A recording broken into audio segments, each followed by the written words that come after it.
When a nation's money is no longer a source of security, and when inflation has become the concern of an entire people,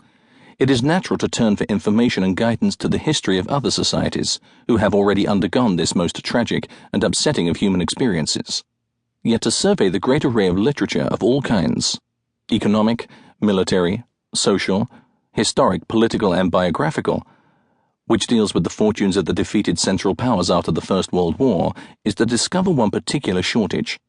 Either the economic analyses of the times, for reasons best known to economists who sometimes tend to think that inflations are deliberate acts of fiscal policy, have ignored the human element, to say nothing in the case of the Weimar Republic and of post-revolutionary Austria, of the military and political elements,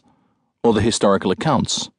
though of impressive erudition and insight, have overlooked, or at least much underestimated, inflation as one of the most powerful engines of the upheavals which they narrate. The first-hand accounts and diaries, on the other hand, although of incalculable value in assessing inflation from the human aspect, have tended even in anthological form either to have had too narrow a field of vision.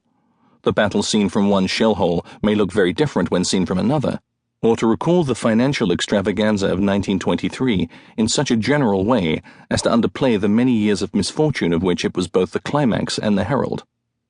The agony of inflation, however prolonged, is perhaps somewhat similar to acute pain. Totally absorbing,